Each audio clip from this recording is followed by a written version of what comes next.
Hello everyone, কেমন আছো তোমরা? আশা করি সকলে ভালো আছো, আমিও ভালো আছি। তা সকালবেলা বেরিয়ে পড়লাম মন্দিরে যাওয়ার জন্য। তা মা এদিকে বসে পড়েছে, আমিও এদিকে বসে পড়েছি। তো সোনাকে বাবা সামনে দিদা বসে রয়েছে বাবুকে নিয়ে। তা টোটো ছেড়ে দিয়েছে, চলো যাওয়া যাক।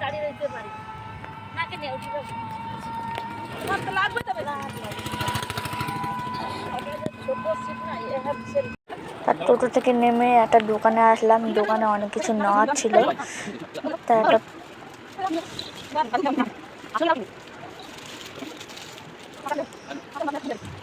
যা যা নেওয়ার তাই নিয়ে নিয়েছি। মা ওদিকে কেনাকাটা করছে, আমি এদিকটা ঘুরে ঘুরে দেখছিলাম। এদিকে কিছু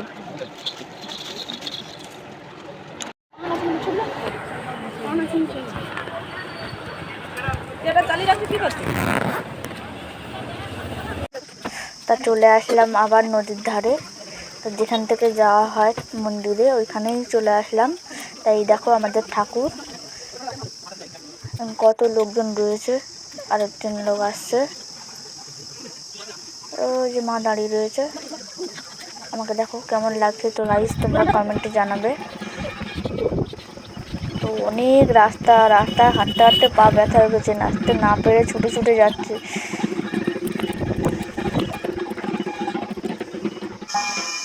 চলে আসলাম মন্দিরের ধারে, কত ঠাকুর দেখো।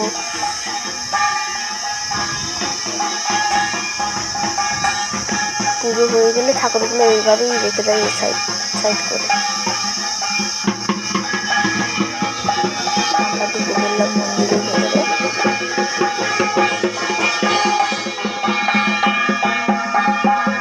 এখানে জুতো রাখছে, আমিও জুতো রেখে দিলাম। এখানে সব ঠাকুর ছিল, সব মাটি হয়ে গেছে।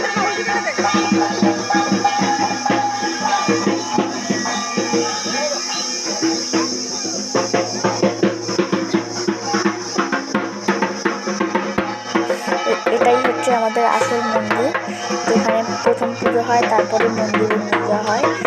যারা ওই মূর্তি ঠাকুর নিয়ে আসে তাদের এখানেই পুজো করায়। খুবই জাগ্রত মন্দির, পুজো নিচ্ছে।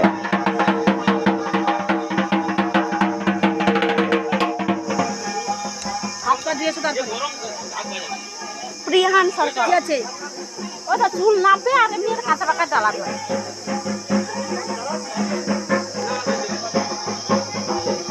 বাচ্চা বাবার নাম বলো। হ্যাঁ, বাবার নাম কো? বুদ্ধিশ্বর সরকার। বুদ্ধিশ্বর সরকার।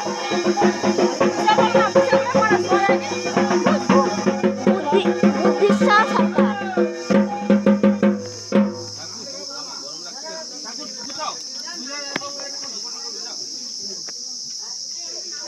তুমি একবার দেখে নাও কিভাবে পুজো টুজো হয়।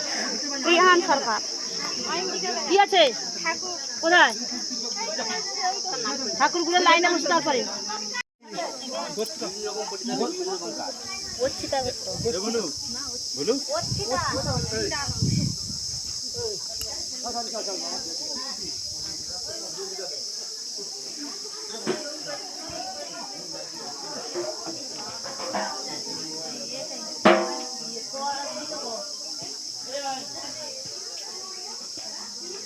কত হাজার হাজার ঠাকুর।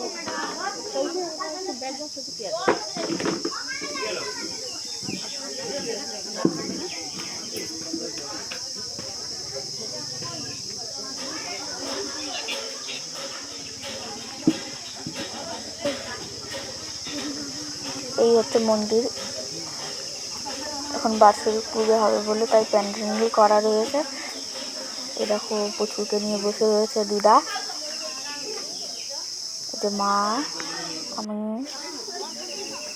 কত ঠাকুর এসে এবার পুজো দিচ্ছে।